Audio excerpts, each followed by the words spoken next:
자, 고1 19년 11월 학평 때 나왔던 비트겐슈타인 지문입니다. 이 비트겐슈타인이 내용이 좀 어렵잖아요.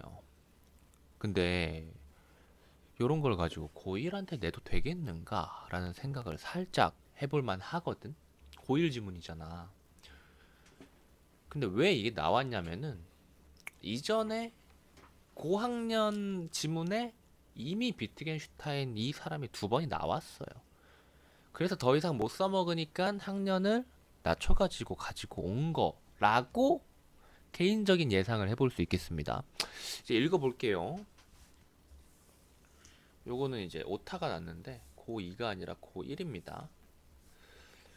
살살 읽어봅시다. 자, 단어에 체크하면서 일단 읽어볼게요. 같이 천천히 가는 거예요. 문제 같은 건 이제 지금은 왔다 갔다 안 하고 지문만. 자, 비트겐슈타인입니다. 처음 사람 이름이 등장했어요. 동그라미 칩니다. 철학의 관심사가 사람이 생각하는 바가 아닌 사람의 생각하는 바 여기까지 갔지만은 를 표현하는 것이어야 한다고 주장했죠. 그러니까 중요한 거는 이겁니다. 표현하는 게 중요하다는 거예요. 그는 정신이나 이성에 관심을 가졌던 정신, 이성 비슷한 말이에요. 그쵸? 그러한 종래의 철학이 명제와 사실의 관계를 간과했대요. 그러니까 이 철학 지문이 어려운 게 뭐냐면은 일문단을 보고 우리가 이 다음 내용을 예상하거나 어떤 개념에 대한 이해가 잡혀야 되는 건데 그래야 지문을 최대한 자연스럽게 지문 흐름을 내가 잡고 끌고 갈 수 있단 말이야. 근데 이 철학 지문 같은 경우에는 그 일문단에서 이야기하는 것 자체가 애초에 내가 모르는 철학 관련 이야기니까 여기서 암만 간단하게 이야기를 해도 제대로 못 잡을 가능성이 굉장히 많다는 거죠. 하지만 이 철학 역시도 비슷한 이야기가 자꾸 반복되는 경향이 반드시 있습니다. 그렇기 때문에 내가 직접 철학 제재를 배경 지식으로 따로 뭐 공부한다 그럴 생각은 전혀 갖지 마시고 그냥 이런 지문 나왔을 때 어려웠다 그러면 지문 표시해 두시고 주기적으로 다시 읽어 주세요. 그러라고 우리 교재 지금 수능까지 쓰자고 만든 거잖아. 자, 아무튼 그래서 정신이나 이성에 관심을 가졌던 종래의 철학이 일단 이 부분 살짝 그 주요 표시해 볼게요. 자, 정신이나 이성에 관심을 가졌던 종래의 철학이 명제와 사실의 관계를 간과했다고 지적을 했죠. 그리고 요것은 앞에서 이미 이야기가 됐어요. 바로 생각하는 바입니다. 매칭만 시켜주세요. 그리고 그러면 뭐야? 생각하는 바를 표현하는 것은 뭘까요? 새로운 철학이죠. 새로운 철학. 새로운 철학은 말할 수 있는 것과 말할 수 없는 것의 한계를 명확하게 설정할 수 있어야 한다. 물론 말할 수 있는 것과 말할 수 없는 것이라는 말 자체는 종래의 철학 그리고 비트겐슈타인이 이야기하는 새로운 철학에 각각 대응될 수 있어요. 무슨 말인지 알죠? 이 둘이 이 둘이 서로 반대되는 이야기잖아요. 그렇기 때문에 종래의 철학을 비판하면서 새로운 철학을 이야기했다라는 것은 이 두 개의 각각 대응이 될 수 있다는 말인데 그것 역시도 반대잖아. 완전히 반대는 아니겠지만은 그냥 이미지상으로 대립을 세워보자 이거죠. 하지만 지금은 그냥 이야기만 듣고 있으니까 이 전체를 묶어가지고 생각을 하면은 일단 이 문장 자체는 생각하는 바를 표현하는 것으로 관심사를 가져야 된다는 비트겐슈타인의 생각과 일치하는 거죠. 야, 1문단 읽었는데 벌써 4분이 지났다. 이렇게 오래 이야기면 안 되는데. 지금부터 살짝살짝 빠르게 이야기를 해봅시다. 근데 아래 내용 슬쩍 보니까 빠르게 이야기할 수 있을지 없을지 모르겠는데 일단 좀 가볼게요. 자, 이어서 읽어보면 이제 2문단이죠. 이를 위해서 비트겐슈타인은 먼저 명제와 사실의 관계를 분명하게 했대요. 먼저 뭐를 위해서 먼저 한 거예요? 생각하는 바를 표현하는 것을 이야기하기 위해서 이게 중요하다는 것이라는 이야기를 하기 위해서 조금 더 길게 말하면 새로운 철학 이야기를 하기 위해서 이 새로운 철학은 말할 수 있는 것과 말할 수 없는 것의 한계를 설정해야 되는데 이러한 말할 수 있는 것과 말할 수 없는 것의 한계를 설정하는 것이 어떤 의미인지를 앞으로 이야기를 해주는 거지. 명제와 사실의 관계는 무엇일까? 그냥 읽어봅시다. 그에 의하면 명제는 사실과 대응한대요. 음? 명제와 사실이 이렇게 대응한대요. 그래서 그는 명제와 사실을 비교해서 명제가 사실과 일치하면 참, 사실과 일치하지 않으면 거짓이라고 봤대요. 봅시다. 이거 이렇게 해야 되나? 오 마이 갓. 오케이. 그래서 슬쩍 이제 빈 공간에 써도 되고 여기다 써도 되고. 자, 명제와 사실을 비교해서 명제가 사실과 일치하면 뭐가 참이라는 거예요? 뭐가? 명제가 참이라는 거죠. 그래서 우리는 명제의 참것이들 지금 판별하는 겁니다. 그쵸? 그래서 여기에서는 명제를 먼저 사실을 이후에 나왔지만은 실제로 우리가 생각하는 것은 원래 존재하는 사실. 사실이 뭐죠? 사실은 참인가요? 거짓인가요? 이미 있는 사실. 존재하잖아. 그쵸? 이미 있는 것이기 때문에 있습니다. 참이죠. 원래 있는 참과 비교한 새로운 어떤 명제가 어? 요 녀석과 일치하면 명제도 참이라고 본 거고 일치하지 않으면 이 명제는 거짓이라고 본 거예요. 그쵸? 명제는 지어낸 문장이잖아. 사실은 존재하는 거고. 자, 이를테면 예시를 들고 있네요. 지구는 태양 주위를 돈다라는 명제는 지구가 태양 주위를 돌고 있다는 실제 경험할 수 있는 사실과 비교할 때,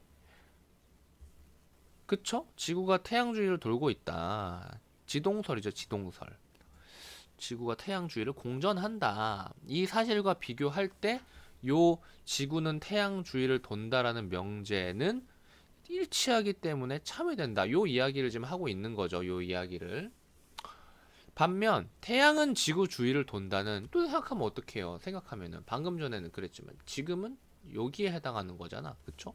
그래서 거짓이다 이거예요. 사실과 비교할 때. 이처럼이라고 이 이문단에서 이야기하는 바를 이처럼이라는 접속사로 혹은 정리 역할을 하는 접속사라고 볼 수 있겠죠. 정리해주고 있습니다. 비트겐슈타인은 하나의 명제는 하나의 사실과 대응해서 참 거짓으로 판단할 수 있다고 보았다. 그러니까 말로 하면 되게 어렵지만은 어떠한 명제라는 문장을 우리가 그냥 명제라고 합시다. 이 명제는 이제 참과 거짓을 판별할 수 있는 어떤 문장 같은 건데 요 녀석을 우리가 참 거짓을 구분하기 위해서는 실제 그 명제에 쓰여 있는 문장 자체가 사실로 존재하는가 아니면 존재하지 않는가를 생각을 하면 된다라는 이야기를 여기서 하고 있는 거죠. 자, 그렇다면 지구는 태양 주위를 돌고 다른 지구 주위를 돈다와 같은 명제도 하나의 사실에 대응하는 것일까? 왜 이런 이야기를 했을까요? 이건 한 문장이 아니라 두 문장이잖아. 그쵸? 그렇다면 두 문장이면 두 개의 사실에 대응할까요? 아니면 하나의 사실에 대응할까요? 라는 의문을 던질 수 있겠죠, 당연히. 왜? 앞에서는 한 문장을 가지고 했으니까. 자, 그래서 얘는 두 문장이지만 어쨌든 하나의 명제니까, 두 문장으로 이루어진 하나의 명제니까 그런 고민을 해볼 수 있겠죠. 과연 하나의 사실에 대응하는 것일까? 이 뒤에는 혹은 두 개의 사실에 대응하는 것일까라는 질문이 생략되어 있는 거죠. 자, 비트겐슈타인은 진리함수 이론을 통해서 진리함수 이론이 뭔지는 모르지만은 어쨌든 이론이 또 처음 나왔네요. 동그라미 치시고 이 같은 고민을 해결하고자 했대요. 어떤 고민? 두 문장으로 이루어진 명제가 하나의 사실에 과연 대응할까? 두 가지 이야기를 하고 있는 명제가. 그는 어떤 명제는 그 안에 좀 더 단순한 형태의 명제들을 포함할 수 있다고 생각해서 여기까지 생각하면서 이 생각을 반드시 하셔야 됩니다. 이 생각을. 자, 이 하나의 명제는 조금 더 단순한 형태의 두 명제를 포함하고 있는 녀석이구나라고 생각을 하셔야 돼요. 그래서 그는 명제와 사실의 관계에 있어 논리적인 기초가 되는 요소명제라는 언어 단위를 도입했대요. 이 또 뭐냐 이거야. 여태까지 이해 안 됐으면 여기서부터는 읽어도 뭔 말인지 몰랐겠죠. 그에 따르면 요소명제는 뭘까? 더 이상 분석할 수 없는 최소의 언어 단위래요. 최소의 사실 단위인 원자 사실에 대응한대요. 이 뭔 소리냐 이거야. 요소명제와 원자 사실이라는 것이 서로 대응하는데, 근데 우리는 이러한 관계, 명제가 사실에 대응해서 참인지 거짓인지를 판별하는 이러한 모습을 앞에서 봤죠. 그쵸? 그리고 봐봐요. 여기서 확인을 했고, 그리고 명제가 하나의 문장으로 이루어진 경우, 그리고 두 개의 문장으로 이루어진 경우 물음표가 뜨고 하나의 문장에선 이해를 했습니다. 두 개의 문장 같은 경우에는 과연 그렇게 될까? 라는 의문을 가진 거죠. 그렇다면 이러한 녀석들은 두 개 이상으로 이루어진 것은 요소명제라는 것으로 나눌 수가 있고, 이 요소 명제들은 어떤 녀석? 더 이상 분석할 수 없는 최소의 언어 단위이고, 요 요소 명제는 여기에서 위에서 사실과 명제가 대응되던 것처럼 요소 명제는 원자 사실과 대응한다. 결국 사실과 명제가 대응하고 있는 모습 자체는 똑같은 거예요. 다만 여러 가지로 합쳐져서 만들어져 있냐, 아니면은 하나만 이야기를 하고 있냐, 요 차이일 거죠. 인 거죠. 오케이? 그래서 그는 요소 명제가 원자 사실과 일치를 하면 참이라는 진리값을 그냥 참이래요. 왜 이런 이야기를 하고 있어? 왜? 명제가 사실과 일치할 경우 참, 일치하지 않을 경우 거짓이라고 처음 이야기한 걸 끝까지 지금 가지고 가는 겁니다. 오케이? 그래서 여기를 잘 잡아야 돼요. 여기를 못 잡으면은 이 뒤는 더 어렵기도 하고, 여기 이야기 가지고 쭉 끌고 가기 때문에 힘들어지는 거예요. 처음을 제대로 못 잡으면. 그래서 여기까지 참이다. 참이라는 진리값 뭐 이런 이야기, 진리값이라는 이야기가 나오긴 했지만은 이 녀석에 대한 설명이 지금 없으니까 그냥 참이다라고 생각할 수 있겠죠, 이제는. 그쵸? 그리고 일치하지 않으면 당연히 거짓이라는 진리값을 갖는다고 받겠죠. 이야기했던 거 지금 반복하는 거잖아. 그래서 명제의 진리값이 나올 수 있는 경우의 수를 진리 가능성이라고 불렀다. 이건 뭘까요? 진리값이 나올 경우의 수. 방금 전에 이야기했던 요 요소 명제나 원자 사실과 일치하지 않으면 참일 수도 있고, 일치하면 참일 수도 있고, 일치하지 않으면 거짓일 수도 있잖아요. 그러면 여기에서 이 특정한 어떤 특정한 요소 명제가 참 혹은 거짓이 나올 수 있는 거죠. 그쵸? 참 혹은 거짓이 나오는 경우의 수는 몇이에요? 뭐 요런 느낌이겠죠. 그래서 요거를 진리 가능성이라고 보았다라고 했는데, 이 아래에서 이제 이상한 표를 가지고 이제 장난질을 하게 됩니다. 읽어봅시다.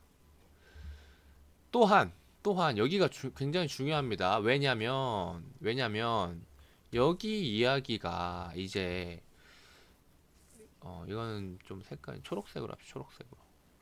여기까지 이야기를 하고, 요 이야기를 하기 위해서 미리 깔아둬야 했던 내용이 여기까지인 거고요. 그쵸?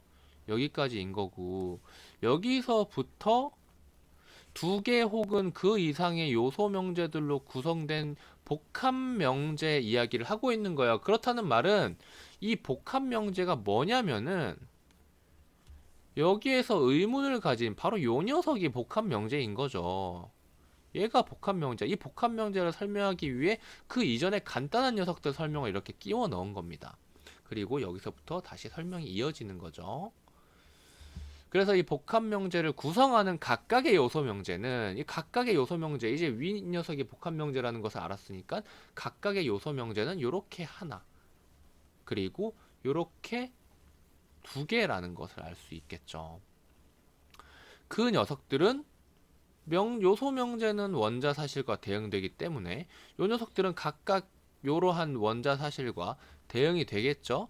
지구는 태양 주위를 도냐? 참이냐 거짓이냐? 다른 지구 주위를 돈다라는 사실과 참이냐 거짓이냐를 판별할 수가 있겠죠. 그래서 여기서 나올 수 있는 진리값을 모두 조합하면은 어떻게 되는가를 설명을 하고 있는 거예요. 근데 쉽잖아, 이제는. 자, 어떠한 명제, 이 요소 명제, 복합 명제 하나에 요소 명제 두 개가 있잖아요. 그러면은 일단 명제 A랑 명제 B라고 해봅시다. 그쵸? 그리고 이 명제에 대응되는 사실, 작은 A, 작은 B라고 해보면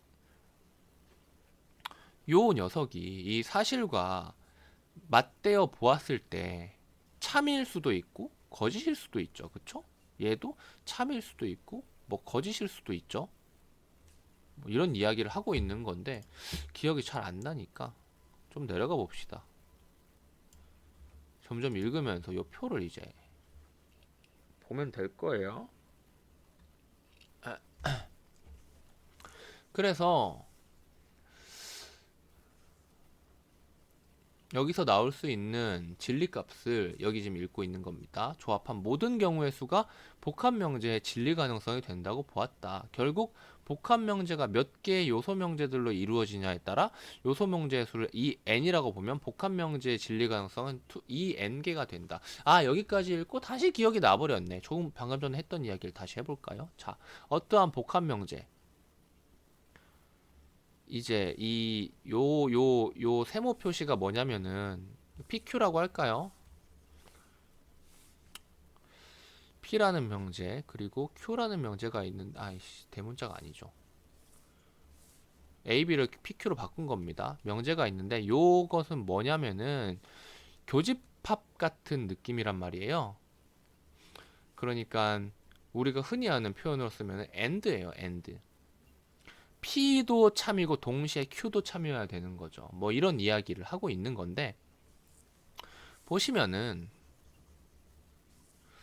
이제 P라는 녀석이 있고 Q라는 녀석이 있고, 요 녀석이 이제 P라는 사실 그리고 요소 명제라고 했을 때 P라는 녀석이 있고 그리고 여기도 Q라는 사실이 있겠죠. 요 녀석과 비교해 가지고 이 녀석의 참과 거짓을 판별하고, 그리고 요 녀석도 참과 거짓을 판별해야 된단 말이야. 그치?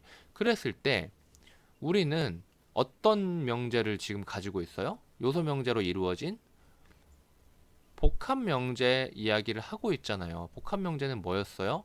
복합 명제는 여기 나와 있는 지구는 태양 주위를 돌고 다른 지구 주위를 돈다였으니까 이 둘 모두 AND로 이루어져 있죠. 그래서 지구는 태양 주위를 돌고 다른 지구 주위를 돈다라는 녀석이 어떻게 될까? 음? 어떻게 될까? 그러면 이제 경우의 수가 총 4개가 있죠. P에서 이제 2개의 경우의 수, Q에서 2개의 경우의 수니까 참, 거짓, 참, 거짓의 경우의 수가 있단 말이에요. 그 이야기가 바로 요 녀석이에요. 그래서 P도 참이고 명제 P도 요소 명제입니다. 요소 명제 P도 참이고 요소 명제 Q도 참일 때 P and Q로 이루어진 P and Q라는 복합 명제. 그러니까 각각 요 녀석 요소 명제, 요 녀석 요소 명제, 그리고 요 녀석 복합 명제입니다. 얘로 이루어진 녀석이 참일 가능성은 P도 참이고 Q도 참일 경우뿐이죠. 그래서 요거 나머지는 전부 거짓인 거죠. 그래서 지금 뭐 요소 여기까지 읽고 나서 지금 프리스타를 한 거잖아요. 이제 진리 연산 나오고, 여기서 이제 천천히 읽으면서 나면은 뭐 진리 연산, 진리 연산의 결과는 뭐 진리 조건, 뭐 이런 이야기들을 하고 있는데 결국 지금 요 이야기를 하고 있는 거예요.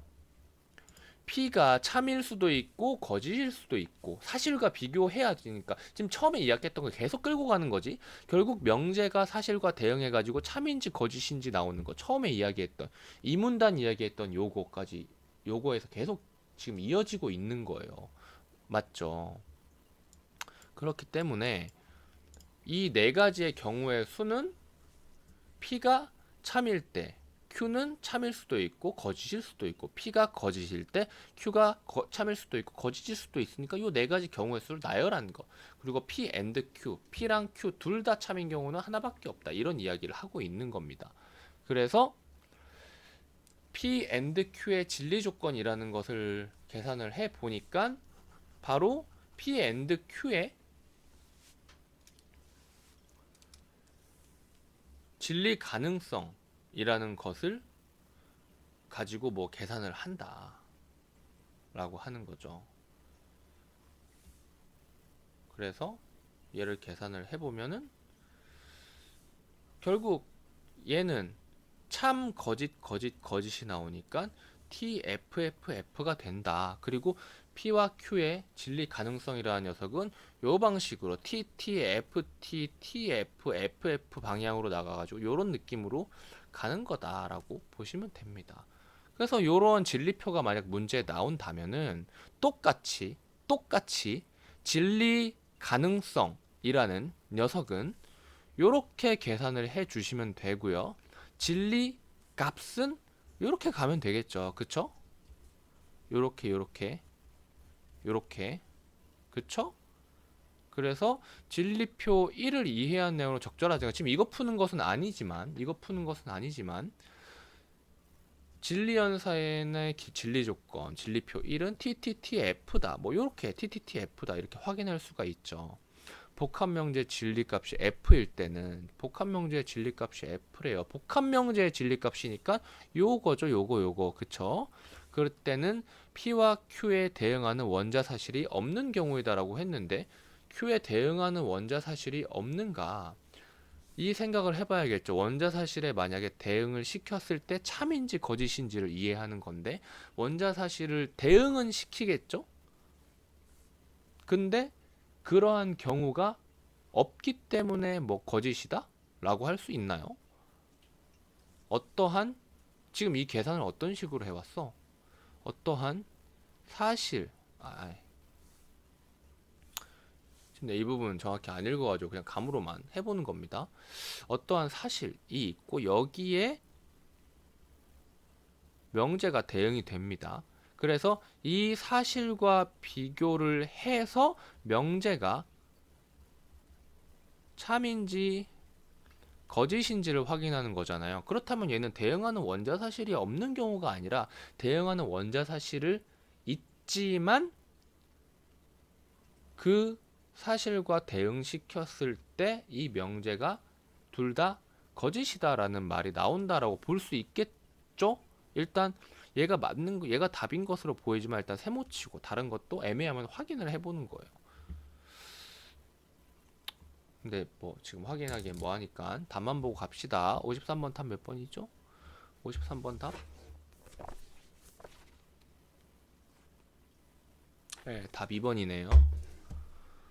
요것도 우리 어디에서 나온 거예요? 이문단에서 처음 이제 지문을 계속 끌고 가는 녀석에서 나온 거죠. 53번 답 2번이고.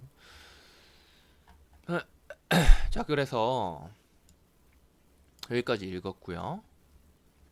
요런 게 나오면 이 그림 반드시 이해해 줘야 됩니다. 문제가 무조건 나와요. 자, 그리고 비트겐슈타인은 이렇게 복합명제를 진리표로 근데 왜 계속 읽느냐? 다 이해는 됐지만 왜 읽느냐? 말할 수 있는 것과 말할 수 없는 것의 한계를 뭐 명확하게 설정할 수 있어야 한다고 본 이것에 대한 이야기가 아직 안 나온 거잖아요. 자, 좀 더 읽어봅시다. 비트겐슈타인은 이렇게 복합명제를 진리표로 만들었을 때 진리 조건에 T와 F가 함께 표기되는 명제, 즉 사실과 비교함으로써 참 또는 거짓을 판단할 수 있는 명제를 의미 있는 명제라고 불렀고요. 그리고 이러한 것, 그러니까 우리가 어떠한 명제를 가지고 이것은 참입니다. 이것은 거짓입니다를 판별할 수 있다. T와 F라는 글자를 우리가 쓸 수 있다면은 어떠한 이 명제는 어찌 됐건 간에 얘와 대응하는 사실이 존재하고 이 사실에 의해서 명제가 부합하는지 부합하지 않는지를 정할 수 있다라는 거죠. 그래서 이것을 바로 의미 있는 명제라고 하는 거고요. 반면에 말할 수 없는 것의 영역에 포함된다는 것은 무의미한 명제와 의미를 결여한 명제인데, 무의미한 명제는 그 명제에 대응하는 사실이 없어서 참과 거짓을 가려낼 수 없는 명제이다. 방금 전에 문제 풀면서 봤던 바로 요 이야기가 여기 나왔네요. 그래서 여기서 다시 이야기를 하면은, 사실 여기까지 이야기할 필요도 없죠. 우리 맨 처음에 읽었던 것에서 이미 추론이 되는 거지만은, F 혹은 T라는 것으로 나온다는 것은 어찌됐건 간에 사실과 대응을 한다는 말이다. 하지만 여기에서는 참과 거짓 자체가 나올 수 없다, 존재할 수 없다 라는 거죠. 근데 여기도 전부 다 나오긴 하잖아요. 대응은 하고 있고, 다른 녀석들도 전부 다.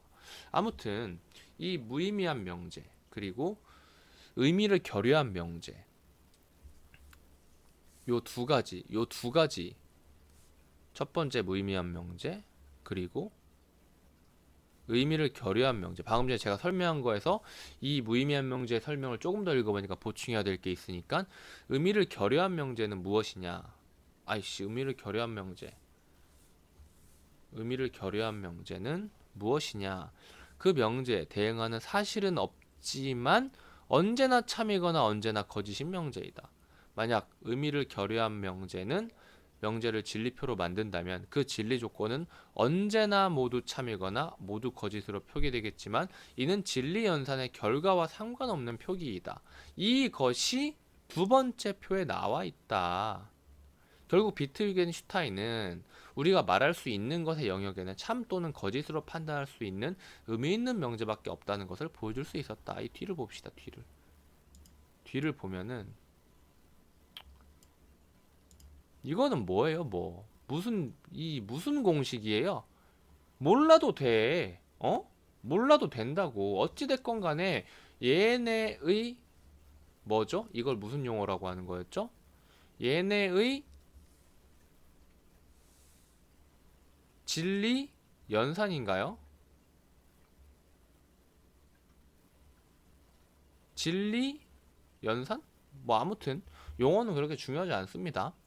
아무튼 요렇게 구성된 것을 가지고 참 거짓으로 판별을 해야겠죠. 근데 되게 재밌잖아. 왜 뭐가 재밌냐?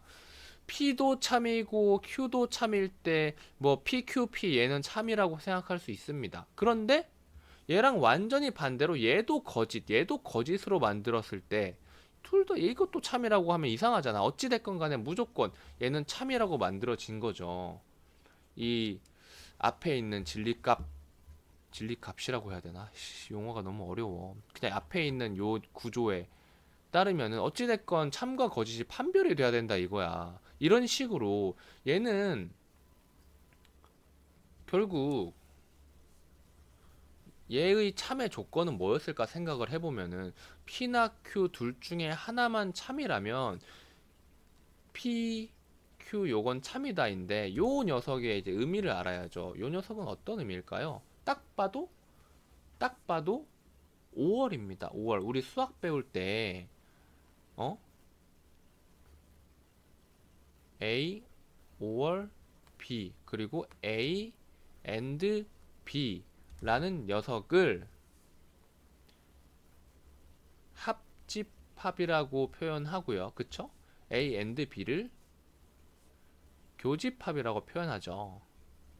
요거를 쓰면 어떻게 돼요? 합집합은 그쵸? 교집합은 그런데 논리에서는 어떤 식으로 얘랑 비슷하지만은 이건 명제에 관한 이야기다. 숫자에 관한 수학에 관한 이야기가 아니다. 그래서 이렇게 뾰족하게 표현하는 겁니다. 의미하는 것은 비슷해요. and입니다. 둘 다 이루어져야 되는 거. 둘 중에 하나만 하면 되는 거. 그러니까 둘 중에 하나만 참이면 얘는 참이 되는 거겠죠. 요거의 의미는 저도 딱히 굳이 생각할 필요가 없습니다. 그냥 얘는 우리가 어떤 녀석? 항상 처음으로 나올 수 있는 언제나 참이거나 그래서 요 녀석은 뭘로 보면 되냐면은 의미를 결여한 명제로 보면 됩니다. 얘가 아니죠. 의미를 결여한 명제로 보면 됩니다. 여기에 맞춰가지고 바로 요 문제를 푸는 거고, 그쵸? 의미를 결여한 명제 이야기가 반드시 나와야겠죠. 그러니까 3점이겠죠? 그런데 진리표 1의 이야기도 당연히 해야겠죠. 진리표 1의 이야기는 정상적인 그런 복합명제 이야기인 거죠. 그래서 얘네들을 이제 비교하고 요거 이제 이, 이 뭐야 이것도 이렇게 쉽게 만들면은 되겠니? 54번도 2번이잖아. 그치? 너무 얼빵 없지 않니? 결국 이게 어려울 거니까 얘 이 표를 이 문장과 대응시킬 수 있느냐를 물어본 거죠. 지문 다 이해됐고 묶음 문제까지도 해결을 해봤습니다. 여기까지 할게요.